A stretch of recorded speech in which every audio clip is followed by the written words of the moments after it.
Now it's my honor and pleasure to introduce our keynote for Raise Diff 5, Dominic Machado, who will be giving a paper titled Tam Magnus ex Asia Veni towards an Asian-American Hermeneutics in Classics. Dominic Machado is an assistant professor and soon to be associate professor, congratulations, at the Department of Classics at the College of the Holy Cross. He is a Roman historian by training, and his first book, Voluntas Militum, Community Collective Action and Popular Power in the Middle Roman Republican Army, 300 to 100 BCE, which traces the social, economic, and political roles played by Roman soldiers in the Middle Republic, came out last year as part of the Libera Res Publica series out of the Universidad de Zaragoza. He has forthcoming articles on a wide variety of topics, including racecraft and settler colonialism at Carthage, the colonial and post-colonial receptions of Hannibal, the engagement of Martin Luther King Jr. with classics, and the epistemological problems of studies of Roman politics. So the title again is Tam Magnus ex Asia Veni, towards an Asian-American Hermeneutics in Classics. Take it away, Dominic.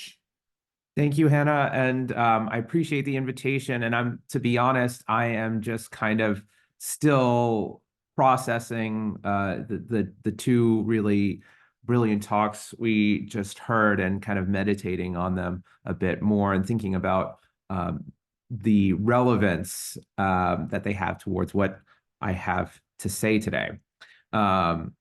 So I'm going to start. I'm going to start off. Sorry, as I said, I'm a bit flustered after those two talks and really trying to process all of that. But so the last decade has seen a remarkable rise to prominence of Asian and Asian American scholars of classics. The likes of Young-In Chai, Hardeep Dhinsa, Nandini Pandey, Aram Park, and Stephanie Wong have shown how their own experiences in the discipline reveal the white norming and white supremacist face of 21st century classics. Mathura Umachandran has worked at the forefront of disciplinary critique, offering not only a number of timely meditations on the problems of classics, but also envisioning, together with Chella Ward and the Critical Ancient World Studies Collective, alternative ways of studying the ancient past. Kelly Nguyen and Chris Waldo, building off of Christina Chu's 1997 call to place classical literature alongside, quote, multi-ethnic literature, end quote, have recently published a number of articles that analyze how Asian and Asian American writers have engaged with classical traditions to meditate on experiences of empire, marginalization, and diaspora.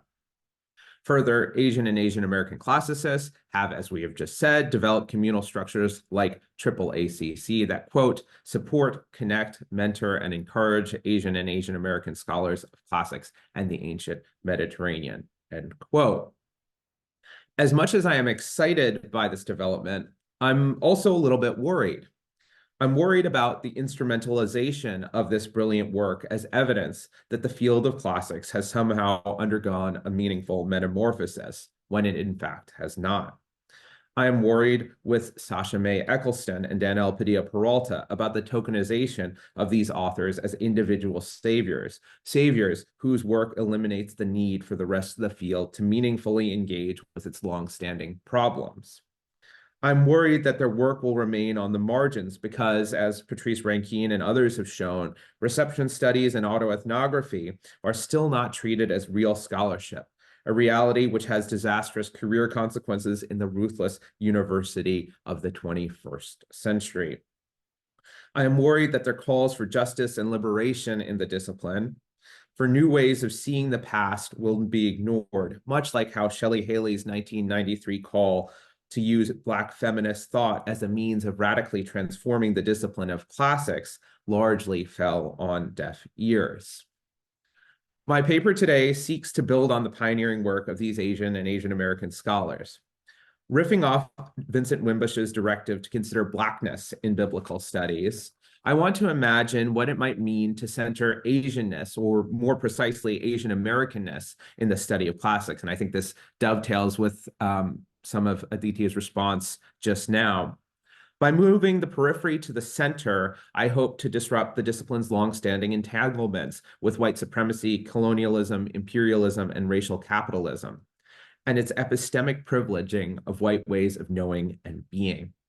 As such, this paper functions as a very partial answer to Daniel Padilla-Peralta's call to develop, quote, an oppositional set of communities of inquiry, understanding Greco-Roman classics in its Euro-American iteration as bedeviled by the same absences and silences that mark other white-centric epistemic projects, end quote.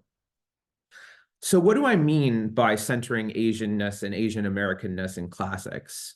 I mean, developing a way of reading, writing, and teaching about the classics that takes the experiences of Asians and Asian Americans as a primary vehicle for understanding the Greco-Roman Mediterranean. The idea of such a identitarian hermeneutics for the study of classics, particularly one centered around Asianness, may seem shocking to some. To such skepticism, I offer the following response. Classics, as an academic discipline, already uses an identitarian hermeneutic, just one that has long escaped notice. Classics, as it is predominantly practiced, centers post-Enlightenment Euro-American whiteness as its primary vehicle for understanding the Greco-Roman past. Consequently, offering and naming oppositional hermeneutics to that of whiteness serves a critical function. It both lays bare the unnamed identitarian politics that has shaped the discipline of classics and offers an alternative to them. Thankfully, as Padilla-Peralta has noted, such work is not unprecedented in ancient Mediterranean studies. For nearly 4 decades now, minoritized scholars in biblical studies have developed communities of inquiry that have called into question the absences and silences of the field by developing their own identitarian hermeneutics for reading biblical texts. The likes of Renita Weems, Dolores Williams, Mitzi Smith, Cheryl Sanders, and Nyasha Jr. have developed womanist and Black feminist interpretations of biblical texts, while Gay Yi, Mary Foskett, Benny Liu, Kwok Poo Lan, and S.R.S. Sudhiraja have advanced Asian and Asian American ways of reading. The benefits of such identitarian hermeneutics for biblical studies have been many. First among these are its ethical and moral benefits. According to Mitzi Smith, by adopting an identitarian hermeneutic, scholars, quote, become iconoclasts, breaking up, deconstructing oppressive iconic knowledge, but also constructing, resurrecting, retrieving, and affirming epistemologies that allow Black women and other oppressed people to survive and thrive, end quote. Second, identitarian hermeneutics simultaneously disrupt the idea of an ancient world that can be recovered, unblemished by the gaze of modernity, and troubles the claim that Western epistemologies hold some sort of universal value. Jan Lin, in her recent article on violence against Asian American women, has argued that identitarian approaches, quote, reject the claim that the moment for textual scriptural creation ended with the past, and that the only valid form of interpretation comes from the methods of European men of the last few centuries, end quote. Identitarian hermeneutics established the study of the past as a necessarily bidirectional process in which the ancient and modern are inextricably entangled, and acknowledges that alternative ways of being lead to alternative ways of knowing. In order to do this work of constructing, resurrecting, retrieving, and affirming alternative epistemologies that move beyond Euro-American centric forms of disciplinary inquiry that fetishize the Greco-Roman past, I propose an Asian American hermeneutics based on 2 interrelated intellectual foundations. First is the robust theoretical underpinning of Asian American studies, and second is my own experience as an immigrant who has been racialized as Asian American. My rationale for the former is twofold. First, Asian American studies is concerned with critiquing the white-centering logic of liberalism, exposing the invisible workings of white supremacy, and unearthing the deep impacts of colonialism in its various guises. As Lisa Lowe writes, the force of Asian American critique is not the restoration of a cultural heritage to an identity formation, but rather the history of Asian alterity to the modern nation state highlights the convergence of nationalism with racial exclusion, gendered social stratification, and labor exploitation, end quote. Second, it seeks to offer alternatives to social, cultural, and political formations. Asian American cultures, Lowe argues, are, quote, the site of more than the critical negation of the US nation. They are a site that shifts and marks alternatives to the national terrain by occupying other spaces, imagining different narratives and critical historiographies, and enacting practices that give rise to new forms of subjectivity and new ways of questioning the government of human life by the national state, end quote. The deep engagement of Asian American studies with these questions makes it well suited, though I should add not uniquely suited, as the theoretical grounding for both an identitarian critique of the white norming nature of classics and building epistemologies that offer alternatives to it. The means by which this critique occurs leads us to our second point. Asian American studies is premised in part on granting epistemological standing to the experiences of those racialized as Asian American. Consequently, abstracting the theory of Asian American studies without discussion of my own complex positionality as an Asian American obscures these particular perspectives, concerns, and histories that I bring to engaging with and theorizing about the ancient Mediterranean world.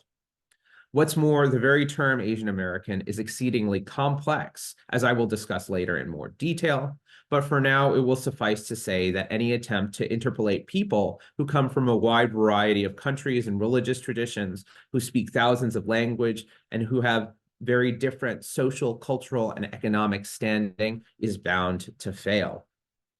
So far as my own positionality goes, I speak as a Sri Lankan American immigrant who has enjoyed significant economic and educational privilege as a result of my upper middle class upbringing. I speak as the son of a mixed race mother whose Sinhalese father was a civil servant and whose Burgher mother was the descendant of Dutch colonizers who overran the island in the 17th century. I speak as the son of a Tamil father who fled discrimination in Sri Lanka in the 1970s and whose brothers and sisters were scattered across the globe in diaspora after barely surviving the terrors of the Black July revolt in 1983. I thus speak as an individual whose histories, whose personhood have been triangulated by imperialism, colonialism, and racism. And I firmly believe that bringing these complex entanglements to bear on my scholarship is a strength. To be clear, the model that I propose is in no way definitive. The development of an identitarian hermeneutic cannot and must not be the work of a single individual. Here I borrow from Benny Liu, who writes the following of his endeavor to develop an Asian American hermeneutics in biblical studies.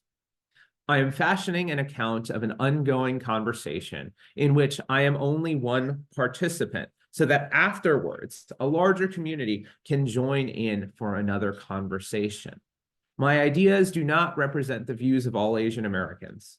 They are meant to stimulate multiple projects simultaneously, rather than to suggest a single project of monolithic dimension or direction, end quote.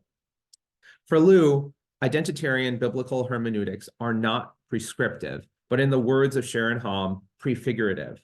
They open possibilities for interpretation rather than foreclose them.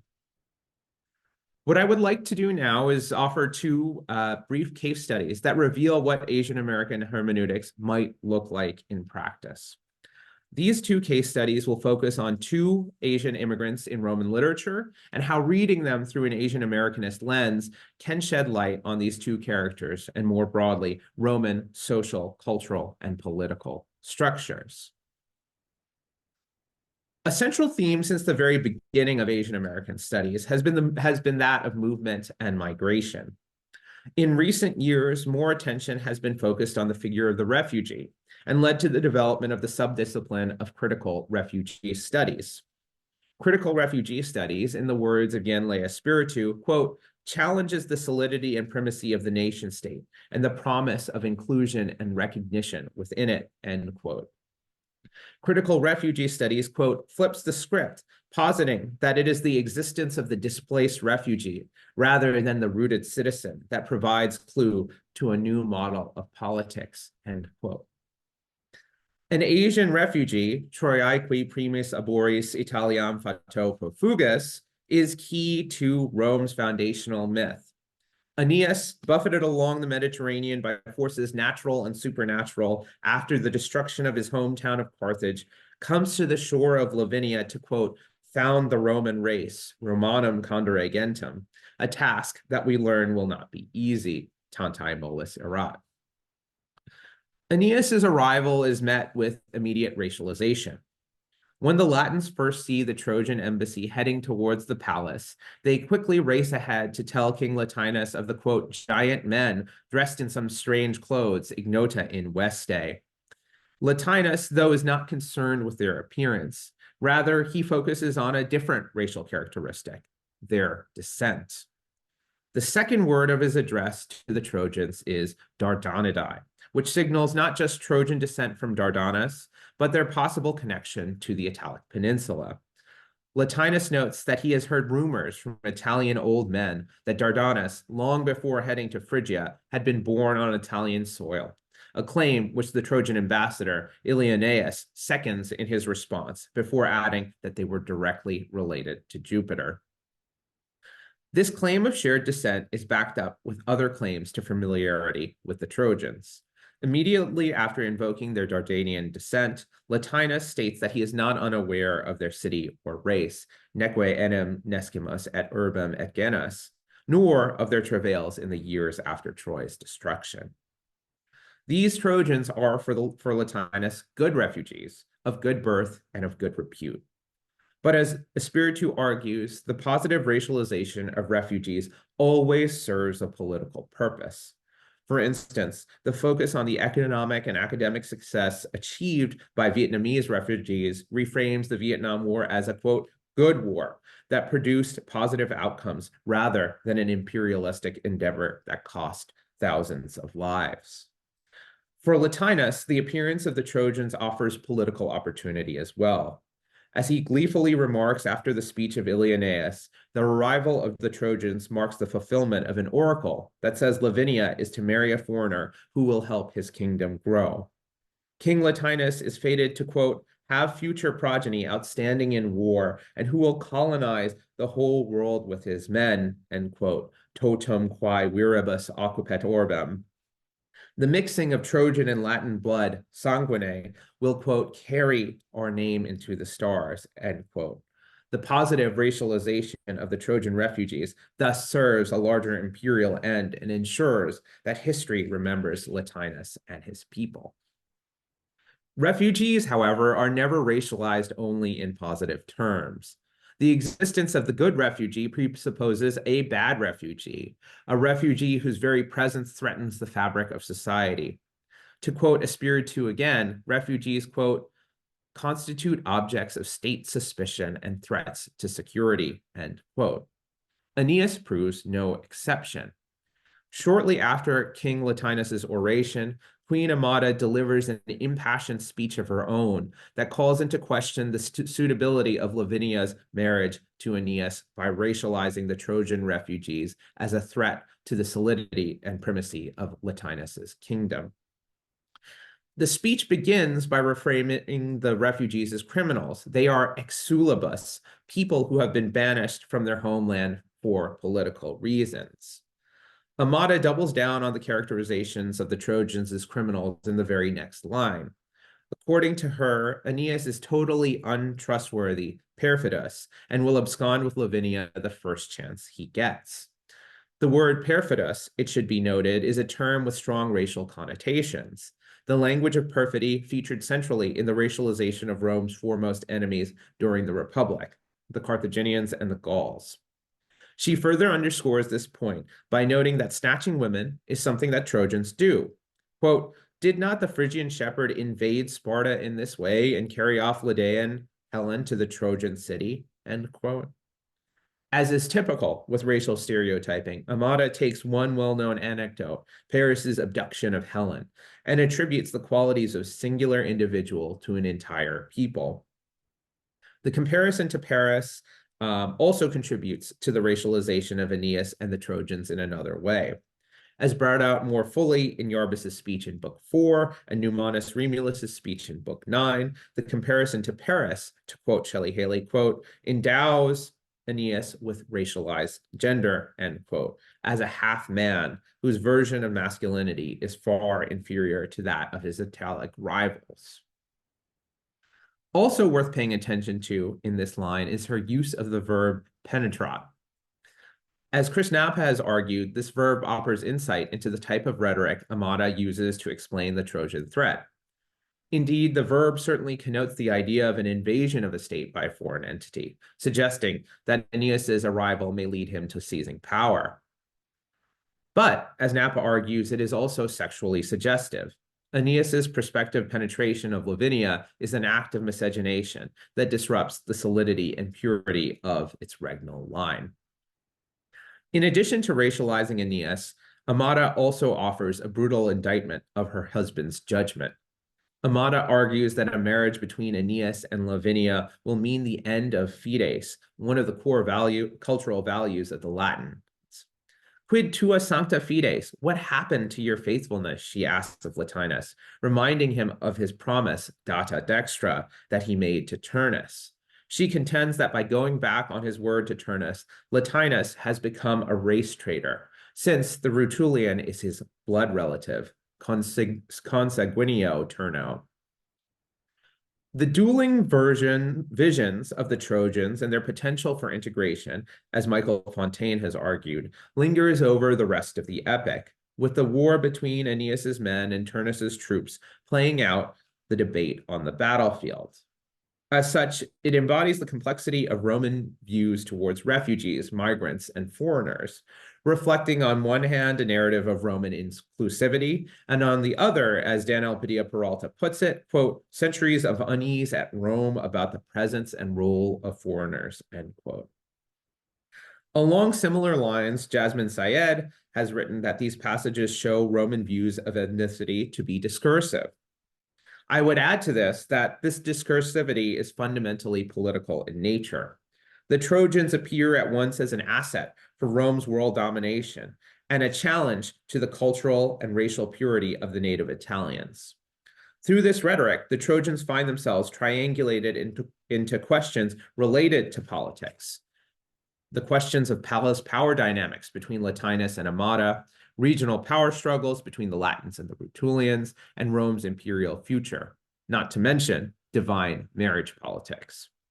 In short, the presence of refugees offered a flexible, malleable rhetorical tool that the Romans could use to stoke impassionate and emotional responses in support of their own political endeavors. Indeed, it is certainly striking that Roman views on migrants and refugees, both positive and negative, remain a talking point, not only within the field of classics, but in political discussions of immigration today. The aftermath of this debate is war, bella horda bella, with masses of Trojans and Italians killed. Ultimately, it is Latinus's side that wins out, a reality that is so disconcerting to Amata that she commits suicide rather than see the marriage of her daughter to Aeneas. In the end, the Trojans get to settle in Latium, and Aeneas marries Lavinia, events that set in motion the ineluctable rise of Rome. So all's well that ends well, right? Not quite. Successful integration, as Asian American studies has shown, is a double-edged sword. Since the 1970s, Asian Americans have been tagged as model minorities, quote, singled out as a group that has successfully assimilated into American society, becoming financially well off and achieving the American dream, end quote. The so-called model minority myth is problematic for a number of reasons, but for now, I want to draw attention to one particularly troublesome aspect of this stereotype. The myth of the model minority papers over the fact that integration by means of assimilation requires cultural loss. As Lisa Lowe has written, the narrative of the assimilated model minority is contingent on, quote, modern American society that discovers, welcomes, and domesticates them, end quote. Wei Lu has put it even more bluntly. The racial inclusion of Asian Americans necessitates, quote, their racial erasure, end quote. The centrality of loss, according to Anne Cheng, turns racialized Asians into a ghostly figure who is, changed the racialized Asian American into a ghostly figure who is overwhelmed and overcome by racial melancholy. The sense of loss is part and parcel of my own autoethnography.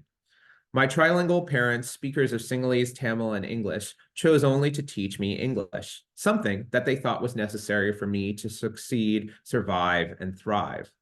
What use were languages that people had never heard of? Far more practical to learn French or Spanish, far more prestigious to know Latin. So too did the island's rich culture, the lights at Vesak, the elephants at the Candi Perahera, the sounds of the Papare band at the Premadasa, and the reveries of Pangal flashed before me like an apparition. My parents' own fragmented and incomplete stories could only recover just a fraction of the sights, sounds, and tastes that I would never get to experience. This kind of cultural loss is what the Trojans too must face upon their settlement in Latium.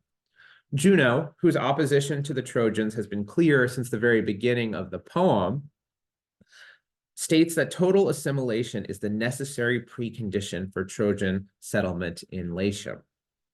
Quote, do not order the indigenous Latins to change their name, or become Trojans, or be called Teucrians, or that men change their language and their clothing. But let Latium, let the Alban kings throughout the ages exist. Let Roman offspring hold power through Italian manliness. Troy is dead, and let it stay dead along with its name. Jupiter agrees in response. Ausonia's sons will keep their father's speech and manners. As their name is, so it will be. The Trojans shall sink, merged into the mass alone. I will add sacred laws and rites and make them all Latins of one tongue, end quote. The realities of assimilation are not sugar-coated in these passages. It is not a pathway to cultural integration. It is not a pathway to achieve economic and political success. It is not the collapsing of perceived cultural differences. Made clear by Jupiter's repeated use of the future tense, assimilation is a divine dictate as evinced by Juno's imperatives and hortatory subjunctives. Made clear by Jupiter's repeated use of the future tense, assimilation is an inevitability. Most arrestingly, assimilation signifies cultural death, occideretque.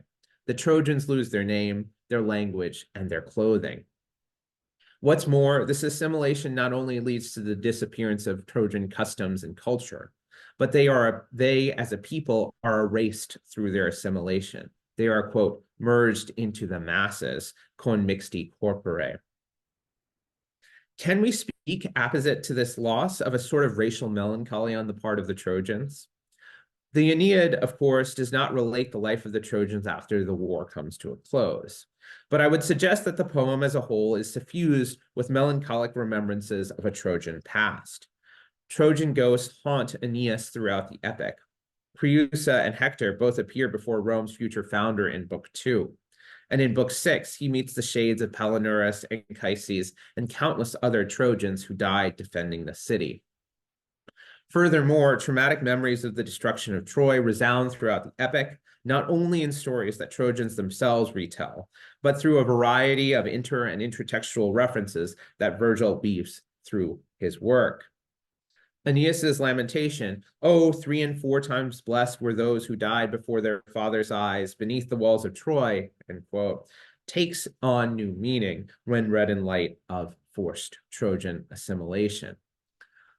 So much more could be said about the Aeneid and especially its ending from this perspective, but because of time constraints, I want to move on to our second example, Petronius's Satirica. At the heart of Petronius's Satirica, as it remains to us, is a lavish dinner feast at the home of a freedman by the name of Trimalchio. Trimalchio, like Aeneas, is an Asian migrant. As he tells us, he came to Italy from Asia as a slave when just a small child. Tam magnus ex Asia veni, quam hic candelabras est. After decades of enslavement, Trimalchio gained his freedom, and at least according to his account of affairs, enjoyed substantial financial success. Due in large part to the ostentatiousness of the party that Trimalchio holds and his failed attempts to appear cultured, the character of Trimalchio is often read as a satirization of the freedmen who had become prominent in Roman society during the 1st century CE. Others have read the death and underworld imagery that dominates the dinner party as a commentary on the impacts of enslavement on freedmen. What I'd like to suggest today, however, is that there are other aspects of Trimalchio's portrayal that emerge when we read his character in light of Asian American studies. In her 2018 monograph, Alien Capital, Ikkyo Day argues that a key part of racialization of Asian Americans and Asian Canadians from the 19th century onwards has been their abstraction as capital. As she shows, Asian Americans and Asian Canadians have been characterized as and compared to commodities and technologies. Furthermore, Day demonstrates how, quote, economism plays a central role in the stereotyping of Asians. They are efficient, compliant, and technologically savvy. And to borrow a repugnant neologism, they add value. The end result of these racialized associations is that the humanity of Asian Americans is erased. Furthermore, Day contends that this particular racialization of Asian Americans functions as a key part of North America's tradition of romantic anti-capitalism. According to Day, romantic anti-capitalism refers to the, quote, misperception of the appearance of capitalist relations for their essence, end quote. Romantic anti-capitalism glorifies the concrete, thingly dimensions of capitalism, quote, the dusty work boots by the door, the reliable pickup truck, end quote, while casting as evil and morally destructive its more abstract elements like, quote, capital accumulation, surplus value, and money, end quote. To this opposition between a concrete natural world and a destructively abstract value-driven one is added a dynamic racial opposition between whites who embody the former and Asians who embody the latter. The framing of Asian Americans as abstract capital in such a narrative not only casts them as agents of moral decline, but cloaks the role that whites play in a capitalist, greed-driven society. The same dynamics appear to be at play in Petronius's characterization of Trimalchio. Case in point is his story of financial success after manumission, as told in chapter 76 of the Satirica. It is a narrative of capital accumulation, the creation of surplus value, and of course, money. Trimalchio tells us that he had won his freedom, that he had not only won his freedom, but came into a massive estate, patrimonium laticlavium, upon his master's death. We learn that this bequest of capital is particularly valuable because he, quote, wanted to do business, concupivi negotiari. A blow-by-blow account of his shipping endeavors is packed with references to capital. We hear of his building of ships and his shipping of various goods, and audacious sums of money. We learn of how he lost 30 million sesterces on one occasion and won 10 million on another. Even the helping hand, rem piam, that his wife Fortunata lends him is expressed in terms of capital and money. She sold all of her gold, aurum, and clothes, vestimenta, so that she could put 100 gold coins, centum aureos, in his hand. His success in shipping leads to surplus value and in turn to the accumulation of more capital. He buys up all the estates of his former master, builds a massive home of his own, and soon ends up with more money than even his patria. Even though Trimalchio decides to retire at this point, his association with capital accumulation continues. In his retirement, he takes on the task of providing capital, finerare, to his fellow freedmen. Reading the life story of Trimalchio in light of a broader framework of the abstraction of capital challenges a strictly satirical reading of the Keynote. Rather, it opens the door to seeing Petronius's characterization of Trimalchio as something more sinister, as a part of a larger elite tactic of racializing freedmen to obscure Roman freeborn greed and thereby ensure their place at the top of Roman moral and social hierarchy. As scholars have long noticed, we find similar stereotyping of freedmen as obsessed with stockpiling and showing off their newfound wealth in other imperial era authors. Juvenal's first satire, for example, savagely critiques freedmen from Egypt and West Asia for their ostentatious displays of their financial success. Similarly, Marshall pillories the freedmen from Syria, Parthia, and Cappadocia for their accumulation of wealth, while freeborn citizens of both birth and intelligence lack even a suitable cloak. This stereotyping of foreign freedmen in terms of material wealth, business acumen, and comparative success should be read against a broader Roman discourse on the right way to accumulate wealth. Beginning with Cato the Elder, the Roman elite put out a story that they earned wealth not by engaging in trade and mercantilism, but rather by more concrete, morally pure forms of business like agriculture. As Cicero writes in the De Officiis, there were occupations that were regarded as suitable for liberales, and dirty ones, sordidi, better suited to the enslaved or formerly enslaved. First among the sordid jobs were those directly related to money and capital accumulation, tax collecting, portatoria, and lending at interest, finaratores, a term that harkens back to Trimalchio's retirement gig. Though we may want to be careful about claiming that the Romans adopted some sort of romantic anti-capitalist ideal, it is nonetheless clear that freedmen were racialized as immoral accumulators of capital in direct opposition to morally pure economic endeavors of the Roman freeborn elite. This dynamic opposition worked in two ways. First, it included the role of the Roman elite in capital accumulation. After all, it was the Roman elite whose political and economic prerogative it was to conquer new lands, loot them for spoils, and traffic their inhabitants in a Mediterranean-wide slave raid. Second, it allowed for the casting of freedmen, much like Asians and Asian Americans, as agents of moral chaos and decline. Hence, we find the rising prominence of freedmen at the heart of narratives of a corrupt imperial Rome, as evidenced by the central role played by Liberty in the courts of Claudius and Nero in the accounts of Roman senatorial elites like Seneca and Tacitus. Thus, we can read the Satirica not only as a send-off of freedmen nouveau riche, but as part of a larger discourse of pinning the blame of the state's moral decline in the mid-1st century CE on them and not the Roman elite. But there's yet another layer to Trimalchio's life story that I briefly want to touch on. From a narratological perspective, it is, of course, Trimalchio who tells his life story. For Trimalchio, his shipping success and his lending business are not a source of shame, but of pride. This is further confirmed in the description of the funeral monument that is to be built for him, which features a monumental representation of the story of his rise from poor ex-slave to wealthy, powerful freedman.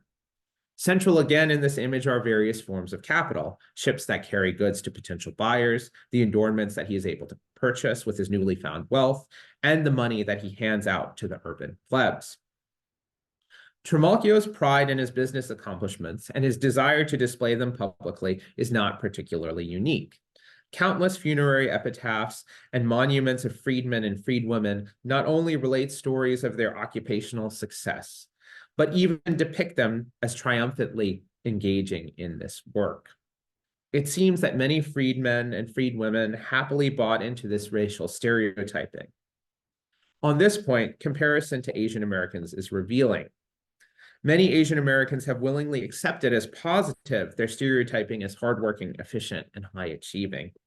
As Candace Chu writes, quote, significant numbers of those of us racialized as Asian Americans have increasingly organized and defined our lives and communities in terms of socioeconomic status, which is regularly defined in terms of credentials from the most prestigious colleges and universities, end quote. Indeed, the hardworking immigrant narrative is something that my family willingly wore as a badge of pride. Upon my graduation from college and graduate school, my parents insisted upon buying a frame for my diplomas. After forking over an exorbitant fee to the campus bookstore, they proudly hung my diplomas in our family home as a sign of a generational ethic of hard work and achievement. But it was also a moment of our acceptance, our entanglement, and our complicity with the capitalist and racial logics of 21st century America. These diplomas, written in what else? Latin, just like Trimalchio's tombstone, symbolize an acceptance of narratives of the American dream, the possibility of social movement, the power of education, and the rewards of hard work. Yet these diplomas remained eerily silent about how the American university was built on the back of slaves and through stealing of native land to ensure the social and economic stability of white elites. When viewed from an Asian American perspective, the depiction of Trimalchio as someone who welcomes his abstraction as a form of capital and in turn relies upon enslaved labor to further accumulate wealth raises a fascinating question, alas, one that I do not have time to answer in this talk. To what extent can we consider freedmen entangled in and complicit with Roman structures of oppression? To conclude, what I've hoped to show today is that centering Asianness in the study of the ancient world is fruitful in a number of ways. The methods and approaches made visible by Asian American studies and Asian American experiences have particular meaning for understanding the operation of imperial and colonial states like that of ancient Rome. But Asian American approaches, however, have value not simply because they provide us with critical insights about how ancient empires operate. Asian American studies also offers a crucial challenge to the ideologies that have shaped the ways in which histories of these empires have been written. They work to disrupt the white identitarian hermeneutics that have guided the study of ancient Greece and Rome and offer alternative and heretofore unconsidered ways of understanding ancient past. Before I bring this now overlong talk to an end, I want to make one final point, a point about the who of Asian American hermeneutics. As I mentioned before, the work of developing an Asian American hermeneutic for classics will necessarily be a communal endeavor. And here I'm thinking along the same lines as Kai did earlier. And when I say communal, I mean it in a rather radical sense. I would argue, following again the sage wisdom of my colleague Benny Liu, that it is incumbent upon all of us, regardless of racial identification, to engage with Asian American hermeneutics in our reading, writing, and teaching of classics. If Asian American hermeneutics is something that only Asian Americans can do, the work will result in a ghettoization that ultimately recenters white identitarian hermeneutics as the dominant way to read, write, and teach the Greco-Roman past. Rather, inspired by Candace Chu's directive to envision Asian American studies as a field defined by politics rather than subjectivities, I would suggest that Asian American hermeneutics must necessarily be a political endeavor that allies itself with other minoritarian ways of reading to disrupt classics' century-long entanglement with white supremacy. And that is something we all can do. Thank you.